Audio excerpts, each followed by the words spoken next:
کہ اگلا اسٹیپ ہمارا یہ بھی ہوگا کہ ہم ہمارے ہاں سے جو مختلف فیڈریشنز ہیں، چیمبرز ہیں انڈسٹری اور کامرس کے، وہ ان کے لوگ وزٹ کریں گے بنگلہ دیش، وہاں سے لوگ آئیں گے، تو تجارت اور اکنامک جو ریلیشن شپ ہے اس پہ فوکس ہوگا.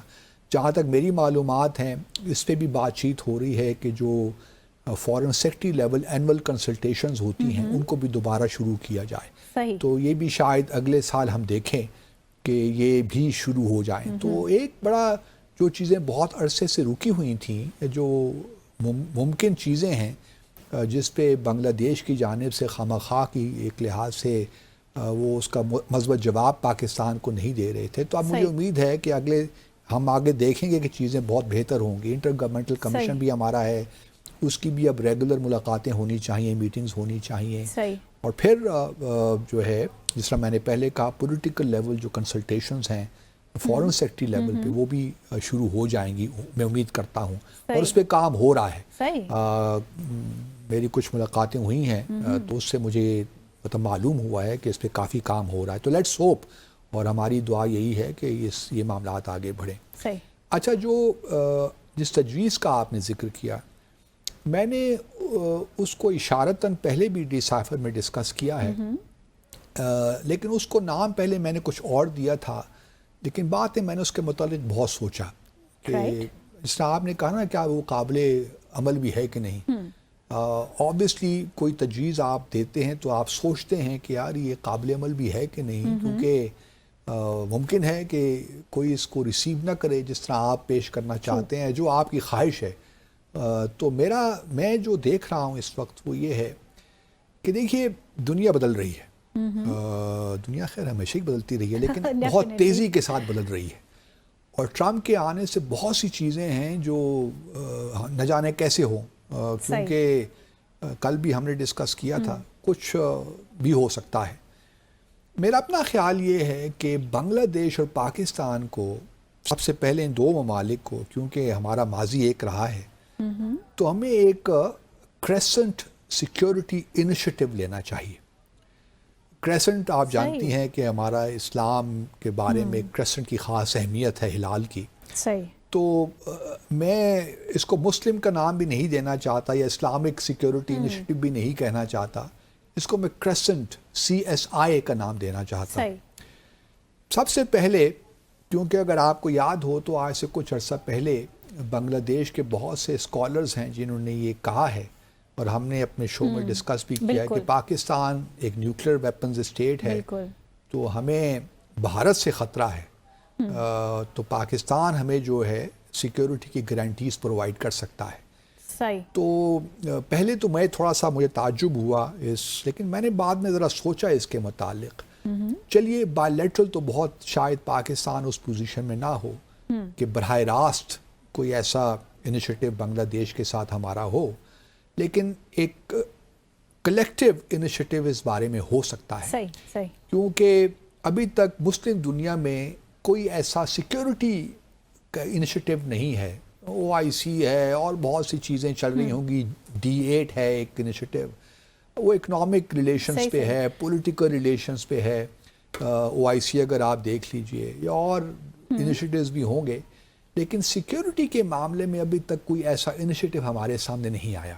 تو آپ کہنا چاہ رہے ہیں کہ اس کا جو ماڈل ہوگا وہ نیٹو کی طرح کا ہوگا؟ نیٹو اور جو کلیکٹیو سیکیورٹی آرگنائزیشن ہے، جو رشیا اور سینٹرل جو ہیں ریپبلکس، ایشین ریپبلکس، اسی طرز کا ایک کریسنٹ سیکیورٹی انیشیٹو کی ضرورت ہے میرے خیال میں. صحیح. اور پاکستان چونکہ نیوکلیئر پاور ہے، بالکل، تو یہ ذمہ داری ہماری بنتی ہے کہ ہم اس پہ تھوڑا ہوم ورک کریں. صحیح. اوبویسلی ایک آئیڈیا ہے، ممکن ہے کہ آئیڈیا پریکٹیکل نہ ہو، لیکن سوچنے میں، لیکن آئی تھنک اس میں اتنے آبسٹیکلز ہیں بھی نہیں. آبسٹیکلز ہو بھی سکتے ہیں منتہا، لیکن آئی تھنک اتنے زیادہ نہیں ہوں گے کہ جن کو ہم کوپ اپ نہیں کر سکتے. نہیں، ہم اگر دیکھیے اس وقت میرے ذہن میں کیا ہے، ایک خاکہ جو میرے ذہن میں ہے وہ یہ ہے کہ پاکستان اور بنگلہ دیش جب ہماری فارن سیکٹری لیول کنسلٹیشن شروع ہوں گی، صحیح، یا دوبارہ شروع ہوں گی، تو اس میں ایک پوائنٹ یہ بھی ہونا چاہیے کہ جی یہ ہماری ایک تجویز ہے کہ ہم جو ہے CSI کو آگے بڑھائیں. یہ ایک آئیڈیا ہمارا ہے، لیکن بنگلہ دیش جانے سے پہلے میری اپنی خواہش یہ بھی ہے کہ یہ صرف پاکستان بنگلہ دیش پہ مشتمل نہ ہو. اور کون ہے؟ یہ اس میں سعودی عرب کا ہونا بڑا ضروری ہے، اور ساتھ ساتھ اس طرح میں نے پہلے بھی آپ سے ڈسکس کیا تھا اور آپ نے حیران ہو کر کہا تھا کہ تو ممکن نہیں ہے ایران. لیکن اب مجھے کچھ نظر آتا ہے نا آپ کو. دیکھیے ہمیں ہماری بھی جو تھوڑی نظر تھی نا بڑی ہم آگے دیکھتے بہت تیز ٹھہری. مطلب یہ ہے اب دیکھیں ریسنٹلی سعودی عرب کے جو چیف آف جنرل اسٹاف ہیں انہوں نے ایران کا دورہ کر لیا. یہ بڑی اہم ڈیولپمنٹ تھی جو کسی نے نوٹس اس کا نہیں لیا. لیکن سعودی عرب بھی دیکھیے اب اپنے آپ کو پوزیشن کر رہا ہے، ان کو معلوم ہے، ہم اگلے سیگمنٹ میں ڈسکس کریں گے. لیکن سعودی عرب اور ایران کے ساتھ تھوڑی سی انفارمل ڈسکشن کرنے میں کوئی حرج نہیں ہے کہ دیکھیے ہمارا ایک آئیڈیا ہے، ہم ایک اسلامی دنیا کی ایک ایسی تنظیم بنانا چاہتے ہیں جس کا مقصد سیکیورٹی ہو، کیونکہ سعودی عرب کو بھی خطرات لاحق ہیں، ایران کا بھی ایک مسئلہ ہے، اور یہ ایک ایسا انیشیٹو ہوگا جس میں ایران اور سعودی عرب بھی ساتھ آ جائیں گے، ان کے بھی جو خدشات ہیں وہ بھی دور ہو جائیں گے.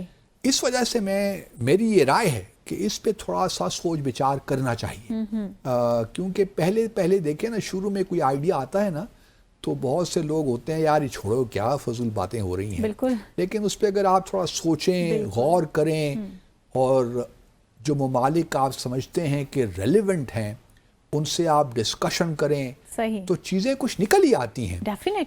اب اس میں نے پہلے اگر آپ کو یاد ہونا تو میں نے کہا تھا کہ مسلم کوارڈ ہونا چاہیے. اب میں ذرا کوارڈ سے نکل گیا ہوں اور مسلم ورڈ سے بھی، ہاں، کریسنٹ سیکیورٹی انیشیٹو اگر ہوگا اس سے مسلمان دنیا ہی ہوگی، لیکن اس میں ہم بعد میں اور ممالک کو بھی شامل کر سکیں گے. مثال کے طور پر ٹرکی ہے جو کہ بڑا اہم ملک ہے، لیکن ٹرکی شاید نیٹو کا ممبر ہے، اس وجہ سے وہ اس طرح ریسیپٹیو شاید نہ ہو، لیکن اور بھی ممالک کے لیے گنجائش ہو سکتی ہے. اس سے ملیشیا ہے، انڈونیشیا ہے، اسی طرح اگر آپ افریقہ میں چلے جائیں تو وہاں بھی ممالک آپ کو ایک دو نظر آ جائیں گے، خاص طور پہ ایجپٹ یا اور ملک جو بڑے بڑے ملک ہیں.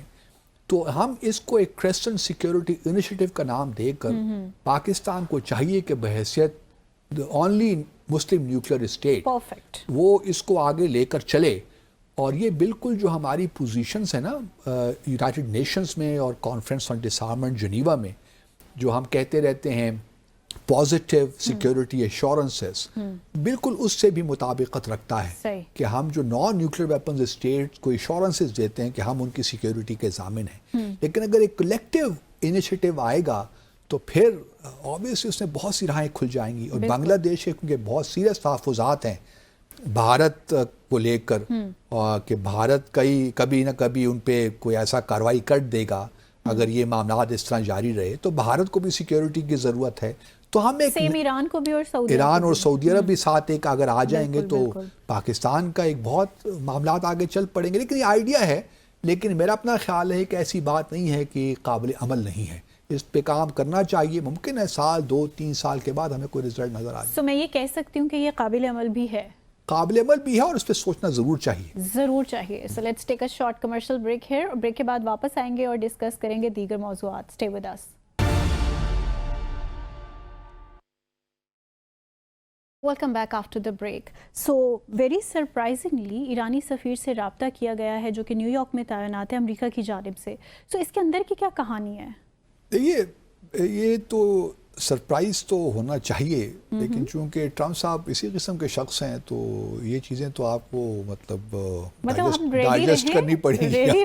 بہت سے سرپرائز آپ کو ملنے والے اگلے 4 سالوں میں، خاص طور پہ جنوری سے پہلے 20 جنوری سے پہلے جب صدر ٹرمپ اپنے عہدے کا حلف اٹھائیں گے. اب ایلان مسک کو کیوں بھجوایا انہوں نے؟ ایلان مسک جو کہ ایکس کو اون کرتے ہیں اور بہت سی ٹیسلا ہے وہ اس کو بھی اون کرتے ہیں، تو بہت richest man, world richest man, تو وہ ٹرمپ کے بہت قریب ہیں. پوری ٹرمپ کیمپین میں وہ بڑے ایکٹیو رہے، ہم نے دیکھا بڑی ایکٹیو اور پھر ابھی انہوں نے ان کو نامینیٹ بھی کر دیا جو ہے ڈپارٹمنٹ آف گورنمنٹ ایفیشینسی. ایک نیا ڈپارٹمنٹ کھولا جائے گا، خاص طور پہ بنایا جائے گا جس کو ایلان مسک کو، یہ بیسیکلی بتاتا ہے ٹرمپ کی ایفیشنسی، تو بڑے قریب ہیں. اچھا، اب ایران کے ساتھ جو رابطہ قائم کیا ہے وہ ایلان مسک کو بھجوایا ٹرمپ صاحب نے کہ آپ ذرا جائیے اور نیو یارک میں جو ایران کے سفیر ہیں عامر سعید اروانی، ایمبیسڈر عامر سعید اروانی، ان سے ملاقات کر کے یہ پیغام آپ پہنچائیے۔ اب آپ لوگ کہیں گے کہ جی نیو یارک کیوں گئے ہیں، واشنگٹن میں کیوں نہیں گئے؟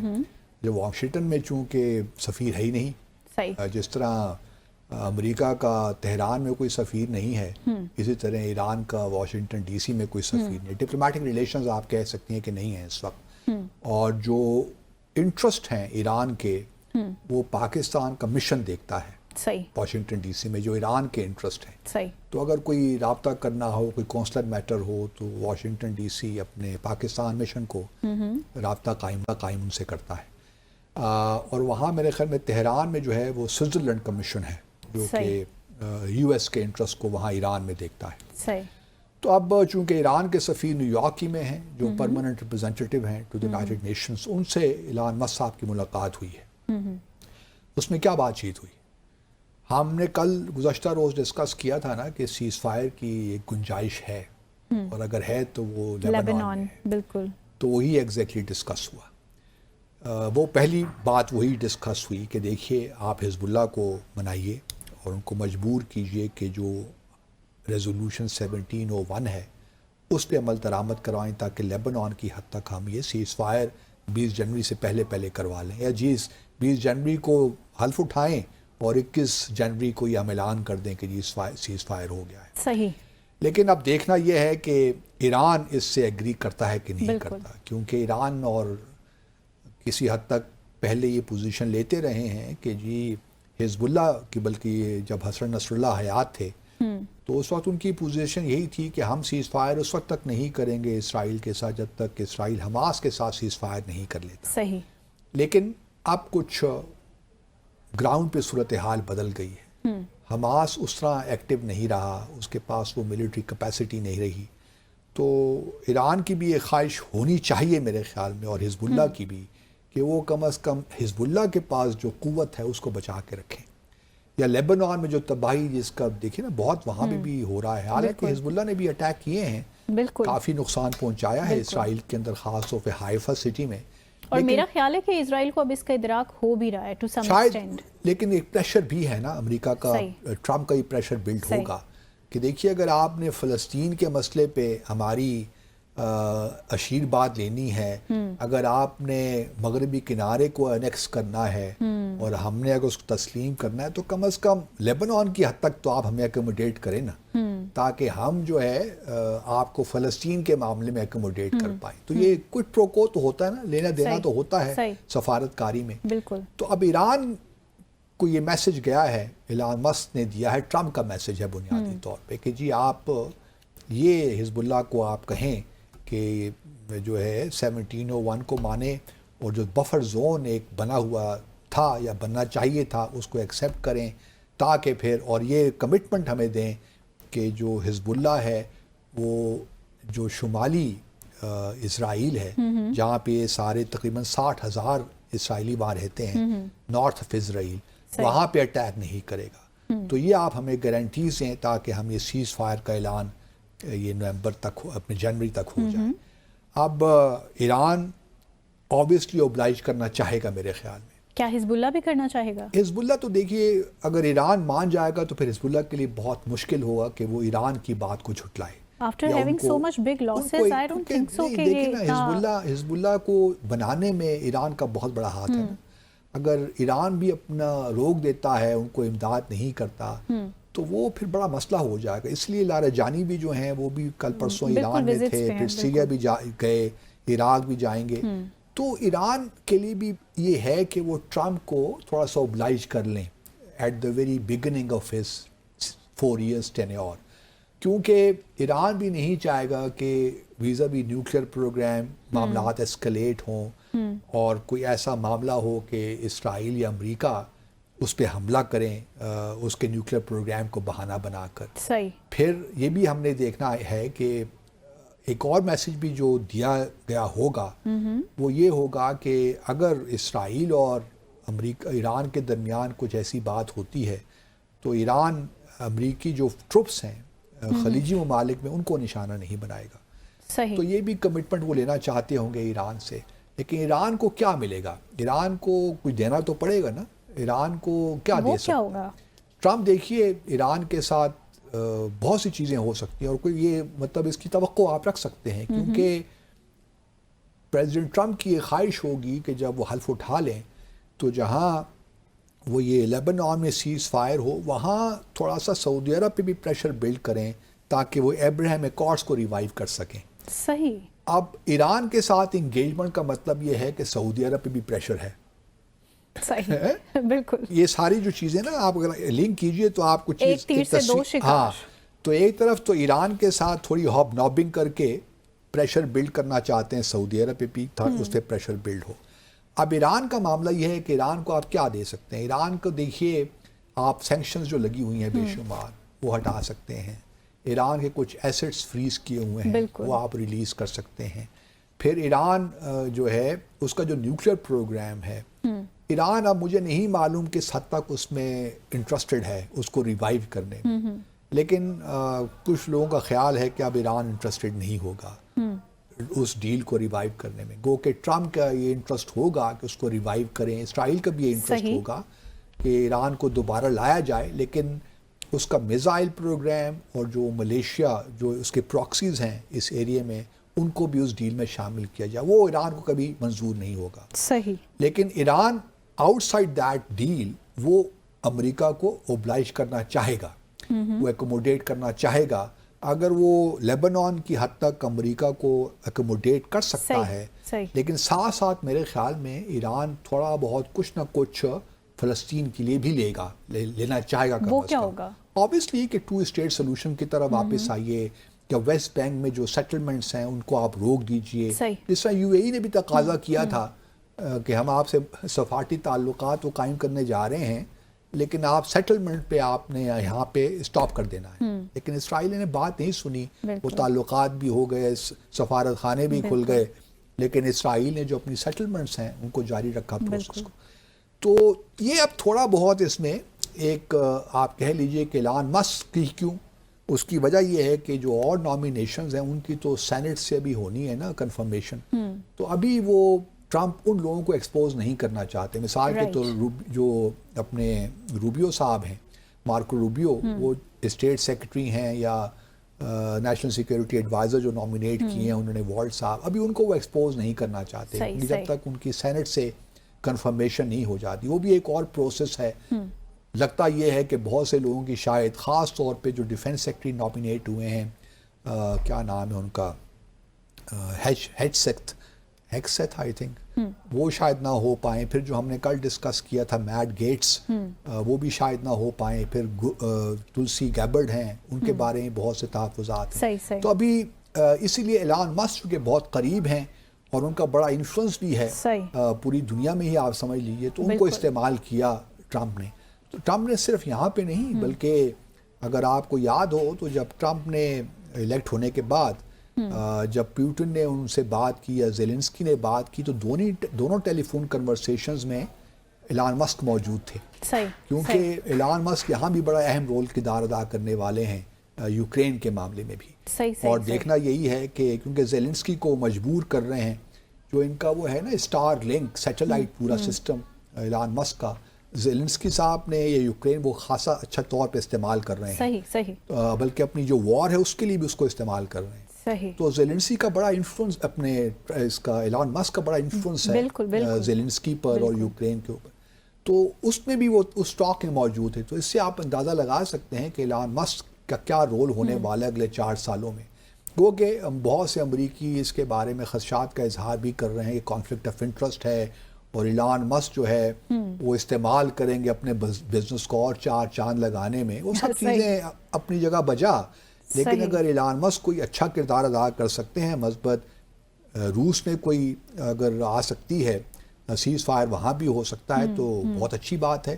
مین وائل اولف جو شولز ہیں جرمن کے چانسلر انہوں نے گزشتہ روز پریزیڈنٹ پیوٹن کو ٹیلی فون کر مارا اور ان کو کہا کہ جی اب آپ کچھ نکالیے کوئی راستہ بیچ والا. تو اس پہ زیلنسکی صاحب بہت ناراض ہیں کہ کس طرح جرمن کے چانسلر نے ایک وار کرمنل کے ٹیلیفونک رابطہ قائم کیا ہے.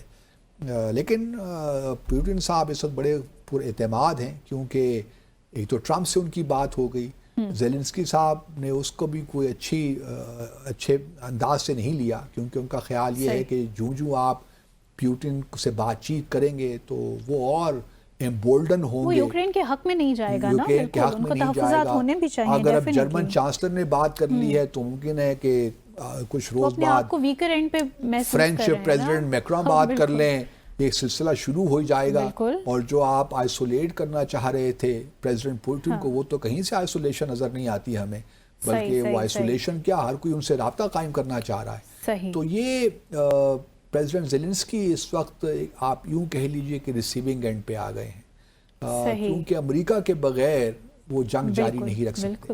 اور تباہی پھیلے گی یوکرین میں, پھر آپ ریکنسٹرکشن اور ری بلڈنگ کے پروسیس میں جب آئیں گے, اس نے اربہ ڈالرز چاہیے, جو کہ یورپین کنٹریز اس وقت خود ان کے جو حالات ہیں یورپین یونین کے, وہ بھی کوئی اتنے اچھے نہیں ہیں. اگر آپ جرمنی کی اکانومی کو دیکھیے تو وہ بھی کوئی گروتھ ریٹ کو اتنا زیادہ نہیں ہے, بہت پرابلمز فیس کر رہے ہیں. تو اس وجہ سے زیلنسکی کو بھی اس بات کا خدشہ ہے کہ ان پہ پریشر بلڈ ہونے والا ہے, اور 20 جنوری تک آیا کوئی سیز فائر ہو جائے, کیونکہ پریزیڈنٹ ٹرمپ کی یہ خواہش ہے کہ غزہ اور یوکرین میں 20-21 جنوری تک تمام معاملات طے ہو جائیں, کہ جو ہی وہ حلف اٹھائیں تو یہ تمام چیزیں پبلک میں آ جائیں کہ جی یہ ہو گیا, تاکہ وہ کریڈٹ لے لیں کہ دیکھیں میں نے جی جو وعدہ کیا تھا کہ میں 24 گھنٹے کے اندر یہ معاملات ٹھیک کر لوں گا, تو ہم نے معاملات ٹھیک کر لیے. تو یہ ساری گیم ہے.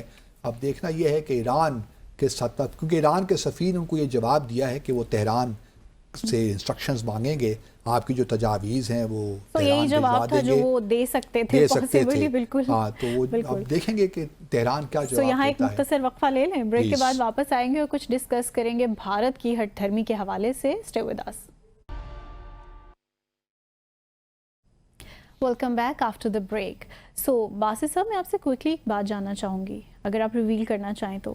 کیا پاکستان نے اب کشمیر کمیٹی کو بے یار و مددگار چھوڑ دیا, اور ان کے جو چیئرمین ہیں وہ کس حد تک ایک انٹرسٹنگ پرسنالٹی ہیں, ذرا کچھ ریویل تو کریں. پہلے تو یہ جاننے کی کوشش کریں کہ وہ صاحب ہیں کون. ایگزیکٹلی. کیونکہ اس سے پہلے جو پی ڈی ایم کی حکومت تھی الیکشن سے پہلے, اس کے بارے میں بھی ہم تلاش کرتے رہے کہ کون ہے بھائی جو پارلیمنٹری کمیٹی ہے کشمیر پہ, کون ہے چیئر پرسن اس کے. تو معلوم ہوا کہ میرے ہی ہم نام ہیں, کوئی عبدالباسط, کوئی ہیں مخدوم صاحب. تو میں تو بڑا خوش ہوا کہ چلے کوئی ہے جو میرا ہم نام بھی ہے نیشنل اسمبلی میں. صحیح. اور پھر میں نے ان کو کہا کہ ذرا آپ ہمیں ڈیسائفر پہ تو آئیے, ذرا ہمیں بتائیے, لیکن وہ تشریف نہیں لائے, وہ کشمیر ڈسکس نہیں کرنا چاہتے تھے. اچھا, اب میں بڑا پریشان تھا کہ الیکشنز بھی ہو گئے ہیں, تو اب پارلیمنٹری کمیٹی جو ہے کون اس کو لیڈ کر رہا ہے. میرا خیال تھا کوئی بڑا نام ہوگا, ایسے صاحب ہوں گے جو کہ نواب نصر اللہ خان, مولانا فضل الرحمان یا فخر امام, جو ہمارے. لیکن مجھے ایسی کوئی امید نہیں ہے. اس کی ریزن یہ ہے کہ نون لیگ کے سر یہ سہرا جاتا ہے کہ ان کی جو چوائسیز ہیں نا وہ فالس ہی رہی ہیں, ایسی رہی ہے نا, کیونکہ کشمیر کے بارے میں سیریس نہیں ہے نا. یہ صرف کشمیر کا معاملہ نہیں ہے, سارا معاملات ایسے چل رہے ہیں. وزارت خارجہ کا بھی دیکھا, داخلہ کا بھی دیکھا. چلیے کشمیر پہ میں بتاتا چلوں اپنے ناظرین کو اگر ان کو نہیں معلوم, کہ ایک صاحب ہیں رانا محمد قاسم نون, یہ صاحب ہیں جی پارلیمنٹری کمیٹی کے چیئر پرسن, یہ آپ دیکھ بھی رہے ہیں. تو اللہ تعالیٰ خیر کرے. کشمیر کے تنازع کا ماشاءاللہ پہلے ہی بہت کامیابی ہمیں مل چکی ہیں, اب اگلے ہم اس دور میں مزید کامیابیاں دیکھیں گے, اور مجھے لگتا ہے کہ شاید حق خود ارادیت کشمیروں کو مل ہی جائے اس دور حکومت میں, کیونکہ جو چیئرمین صاحب ہیں وہ بڑا دل میں کشمیر کا درد بھی رکھتے ہیں اور کشمیر کی تاریخ سے بھی واقف ہیں. اور ان کا تعلق پہلے پی ٹی آئی سے بھی رہا ہے, اب انہوں نے P M L N join کر لی ہے, اور ان کا تعلق اب پی ایم ایل این سے ہے. تو اس سے آپ اندازہ لگا, اور ملتان سے تعلق ہے ان کا میرا. تو آپ ماشاءاللہ اچھا ہے, کشمیر زندہ باد. اور ان کو شاید وزارت کا وزیر کا درجہ نہیں دیا گیا میرے خیال میں, کیونکہ ٹریڈیشنلی جو لوگ اس کمیٹی کو ہیڈ کرتے رہے ہیں ان کو وزیر کا درجہ بھی ملتا رہا ہے کیونکہ کمیٹی کو بڑی اہمیت حاصل رہی ہے ماضی میں. So why not he? بات کے ساتھ ساتھ کشمیر کمیٹی کا رول رہا ہی نا. پہلے لوگ کشمیر کمیٹی کے لیے بہت کوشش کرتے تھے کہ ہمیں کشمیر کمیٹی کا آپ چیئرمین لگا دیں, لیکن اب وہ خواہش نہیں رہی کیونکہ کوئی ڈیلیور تو کر نہیں پاتے. اس کو مزاق, مطلب جس کو کم سے کم نوازنا ہو اس کو بنا دیں. چلیے کہ جی آپ چیئرمین کمیٹی ہیں. ایک کھڈے لائن لگانے والی بات ہوئی کہ زمانے میں بڑی اہم کمیٹی ہوا کرتی تھی, اب یہ کھڈے لائن کمیٹی ہو گئی ہے میرے حساب سے, جو کشمیر کا نون صاحب تو بڑے پریشان ہوں گے نون لیگ میں آنے کے بعد. لیکن نون لیگ میں آنے کے بعد بھارت پھر بھی چیئرمین تو بن گیا نا جی, اور یہ پارلیمنٹری کمیٹی ہے, سینٹ اور نیشنل اسمبلی دونوں کی ہے, تو یہ بڑی اہمیت ہے ابھی بھی اس کی. اگر اس کو ریوائیو کر سکے تو میں امید کرتا ہوں کہ نون صاحب کبھی مجھے بھی اس کمیٹی میں بلا کر تھوڑا مجھ سے بھی پوچھ لیں گے کہ کشمیر کو ہم تو کیا آپ نون صاحب کو انوائٹ کرنے جا رہے ہیں؟ میں تو نون صاحب کو انوائٹ نہیں کروں گا. اگر وہ ہمیں انوائٹ کر لیں کمیٹی کسی اجلاس میں تو ہم ضرور چلے جائیں گے, میں اور آپ دونوں چلے جائیں گے. اچھا, اس کے علاوہ دیکھیے کل ہم ڈسکس کر رہے تھے, آپ نے بھارت کی ہٹ دھرمی کی بات کی. بالکل بالکل. اب آئی سی سی نے فائنلی بھارت سے پوچھ ہی لیا ہے کہ جی بتائیے کیا تحفظات ہیں آپ کے, آپ پاکستان کیوں نہیں جانا چاہتے, ہمیں لکھ کے بتائیے. یہ زبانی جمع خرچ پہ تو کوئی یقین نہیں کرتا, تو اپنے ریزنز ہمیں دیجئے کہ آپ کے یہ ریزنز ہیں. اچھا, ایک ریزن جو بھارت کے میڈیا سے مجھے پتہ چلا, جے شاہ صاحب یہ کہتے ہیں کہ جو چیمپئنز ٹرافی کا ٹور ہے, ایک ہوتا ہے نا ٹرافی آپ لے کر گھومتے ہیں ادھر سے ادھر لوگوں کو دکھانے, ایک دلچسپی پیدا کرنے کے لیے. جب ٹورنامنٹ شروع ہونے سے, اولمپک ٹرافی بھی دیکھیں پوری دنیا میں جو فلیم ہے پورا جاتا ہے دنیا کے حصے میں, تو یہاں بھی یہی ہے کہ جو چیمپئنز ٹرافی ہے اس کو مختلف علاقوں میں گھومتے ہیں تاکہ لوگوں میں اویئرنیس پیدا ہو کہ جی اگلے سال یہ چیمپئن ہو رہی ہے, تاکہ لوگ زیادہ سے زیادہ انوالوڈ ہوں. تو ان کو اعتراض یہ ہے کہ اس ٹرافی کا جو ٹور ہے, چیمپئنز ٹرافی کا ٹور, اس میں پاکستان کے تو جو ہے علاقے ہیں, یہ مظفر آباد, ہنزا اور اسکردو کیوں لے کر جایا جا رہا ہے اس ٹرافی کو, کیونکہ متنازع علاقے ہیں, یہ پاکستان ابھی شامل نہیں ہوئے ان میں. یہ تو ہم کلیم کرتے ہیں, اور وہ چونکہ اس کو پی او کے کہتے ہیں, پاکستان آکوپائیڈ کشمیر, تو وہ کہتے ہیں کہ تو ہمارے حصے ہیں اور یہ ہمیں جب تک واپس نہیں, تو یہ اس میں آپ ٹرافی نہیں لے کر جا سکتے. تو یہ اعتراض. اب میں یہ کہتا ہوں کہ دیکھیے نا, جے شاہ صاحب جس ہم نے گزشتہ روز بات کی تھی, پالیٹکس تو کر رہے ہیں نا. بالکل. اچھا, ابھی پچھلے کچھ عرصہ پہلے مطلب کبڈی کی ٹیم آ گئی, ٹینس کی ٹیم بھارت سے آ جاتی تھی, اب وہ کبڈی کی ٹیم بھی نہیں بھجوا رہے پاکستان. بائی لیٹرل ایک ہمارے کبڈی کا ٹورنامنٹ ہوتا ہے, وہ بھی حکومت نے, تاکہ وہ جسٹیفائی کر سکیں. اور یہ سپورٹس کے ساتھ ساتھ کلچرل جو آپ کی ڈپلومیسی ہے اس کو بھی پروموٹ کرتا ہے. تو وہ ابھی کبڈی ٹیم کو کیوں نہیں بھجوا رہے, تاکہ جو کرکٹ کے بارے میں انہوں نے فیصلہ کیا نا اس کو جسٹیفائی کر سکیں. اگر دیکھیں کیا کبڈی کی ٹیم بھی جاتی ہے؟ ہماری بھی جاتی ہے. نہیں, سارے علاقوں میں گھومتی ہے جو بھارت کی آتی ہے. نہیں, وہ تو اس لیے نہیں گھومتی نا, نہیں, کیونکہ بائی لیٹرل ایونٹ ہے نا کبڈی کا, یہ انٹرنیشنل ایونٹ نہیں ہے. تو بائی لیٹرل ایونٹ کے لیے بھی کبڈی ٹیم کو روک دیا, اس کو اجازت نہیں دی. اسی طرح جو بلائنڈ کرکٹ ٹیم کا ٹورنامنٹ پاکستان میں ہو رہا ہے, ورلڈ میرے خیال میں ٹورنامنٹ ہے, اور یہ شاید اسی سال ہو رہا ہے نومبر میں ہی, اس میں بھی ٹیم ان کو بھی روک دیا ہے. تو یہ بھی اس لیے کیا ہے کہ آئی سی سی کو جسٹیفائی کر سکیں. اب آئی سی سی کا کیا فیصلہ ہوگا؟ دیکھیے, آئی سی سی تقریباً اگر یہ پاکستان اور بھارت نہیں کھیلتا, پاکستان نہیں آتا یا پاکستان نہیں کھیلتا, تو تقریباً $2 ارب کا نقصان جو میں نے سنا ہے یا پڑھا ہے وہ تقریباً ہوگا. تو یہ کافی بڑی رقم ہے. تو اس وجہ سے, اور پاکستان نے ماشاءاللہ کافی اربوں روپے خرچ کر دیے ہیں کراچی, لاہور, راولپنڈی کے اسٹیڈیمز کو جو ہے نا ان کی رینوویشن کے لیے بہت سے تقریباً کوئی 15-16 ارب روپے کا ایکسپینڈیچر ہو گیا. تو کافی کچھ خرچ ہو گیا پاکستان کو آلریڈی. بلکہ انڈر سرینا کے جو ہوٹل ہے اس کے نیچے انڈر پاس بھی ایک بن رہا ہے, اس نے بھی زندگی تباہ کر رکھی ہے ٹریفک کی ہماری. تو سوال یہ پیدا ہوتا ہے کہ اگر آئی سی سی یہ فیصلہ کرتی ہے کہ ٹھیک ہے جی بھارت کے جو تحفظات ہیں وہ درست ہیں, تو یہ پھر کہاں ٹورنامنٹ ہوگا؟ ٹورنامنٹ پھر یو اے ای میں ہوگا. ساؤتھ افریقہ 2 ممالک کا نام لیا جا رہا ہے, لیکن ساتھ ساتھ اب نئی کہانی بھی شروع ہو گئی ہے کہ جی بھارت میں کروا دیجیے. صحیح, کیونکہ بھارت میں کروائیں گے, زیادہ لوگ دیکھنے آئیں گے, بہت زبردست کرکٹ وہاں پہ ایک ایک لحاظ سے اس کو پوجا جاتا ہے کرکٹ کو، صحیح، تو بڑا اچھی رونق لگ جائے گی. لیکن اب دیکھنا یہ ہے کہ پاکستان کا رد عمل کیا ہوتا ہے.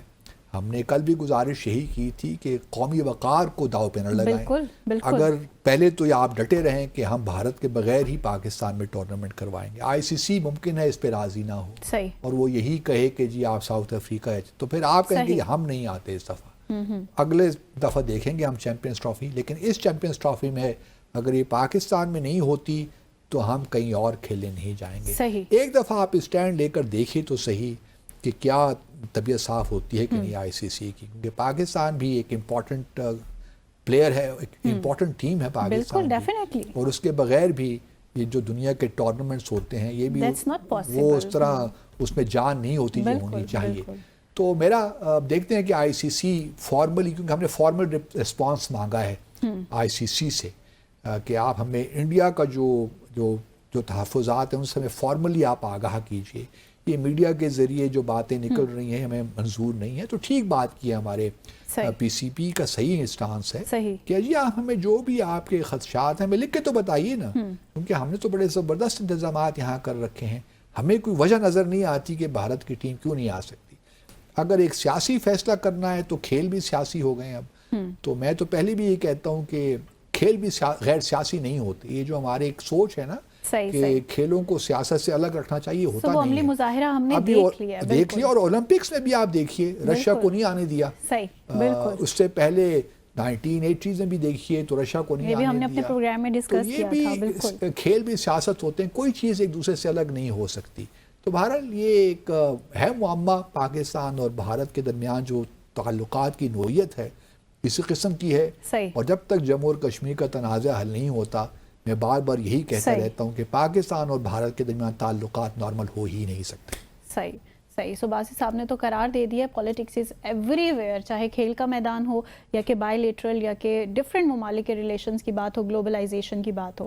سو اسی کے ساتھ آج کے انٹرسٹنگ ٹاپکس کو یہاں وائنڈ اپ کریں گے. پروگرام کا وقت ختم ہوا چاہتا ہے. آپ سے ملاقات ہوگی انشاءاللہ نیکسٹ ویک. ٹل دین ٹیک کیئر. اللہ حافظ.